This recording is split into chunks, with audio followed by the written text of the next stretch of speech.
It was about a week ago when I first saw it. I was looking up anime GIFs, and I saw this one from Black Butler of Eloise.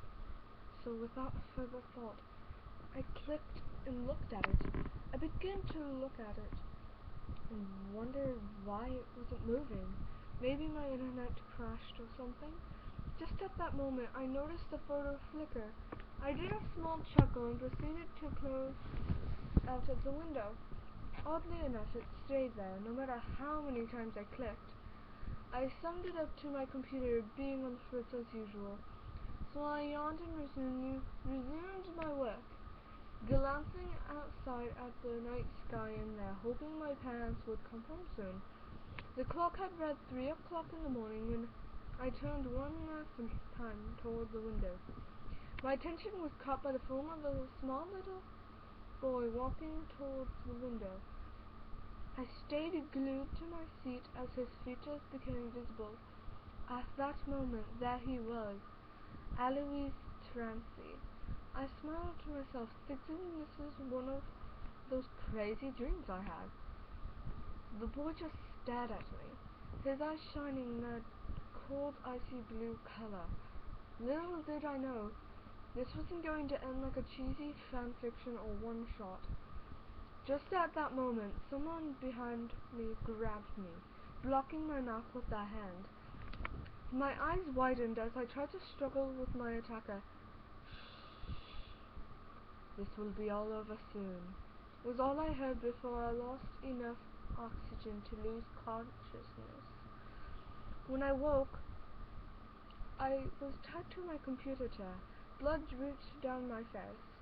I managed to towards a mirror in the hallway and looked on in fright. My right eye was gone. I could see where it had been ripped out, small veins dangling from the hole like crimson-colored vines. I gasped and cried out. Sadly, to my dismay, only a masculine voice answered, "Do you like it?" I stared in the mirror and saw none other than the Claude Faustus, his golden eyes staring at me. A large Cheshire cat, like green, plastered on his face.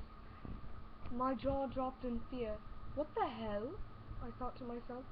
Alois walked out from behind Claude with the same mechanical, maniacal, sadistic smile that still makes my blood run cold just remembering it. I watched as Alois stuck his finger through where my eye used to be. Me, screaming in pain, my nerves tingling at his touch. Alois snarled and growled. "I think something else needs to be taken from this little girl. She annoys me." Claude nodded and proceeded to circle around my body, like a shark to prey. "If you were a true man, you'd fight me," I whispered through tears. Claude just smirked and whispered, "I don't think so," and began to carve into my arm. I blinked away tears as he carved a sickening, blood-red spider into my arm. My nostrils flared out the scent of the metallic, crimson liquid as it dripped down my arm and onto the floor. However, that murderous grin remained on his face as he stepped away, revealing his masterpiece. Alois then snatched the knife and began to slice into my leg. I had managed to kick him in the face and began to kick back into my chair, which was against a wall in the hallway. Alois had ran at me with the knife, a large bruise covering his eye. He leaped up and plunged the butcher knife into my stomach. I gurgled up blood as he got up, the rust-hued substance staining my cheeks a faded red. Strangely enough, Claude began to untie me. Finally, I might live after all, I thought to myself as I stood up. Claude suddenly shot a look at my legs and grabbed my left. He held my petite body upside down as the tall man carried me outside and onto the balcony. Eloise laughed as Claude dangled my bloody and broken body along the railing. Bye-bye, girl, were the last words I heard before I was dropped on the pavement below. That image from earlier flashing my now damaged mind as my skull collided with the sidewalk. I awoke today in the hospital, cords and machinery blinding my view of the room.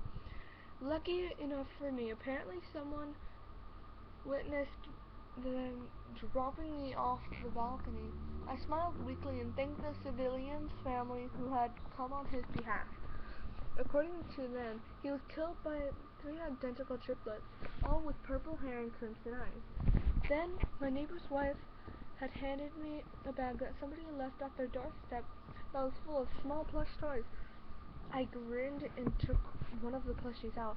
I was staring face to face with an Eloise Trancy plushie. I kept taking out plushies in curiosity until I sat staring at plushies of Eloise, Claude, Hannah, and the triplets. Then, with my one good eye, I read the card that was in the bag. We're not done with you yet, child.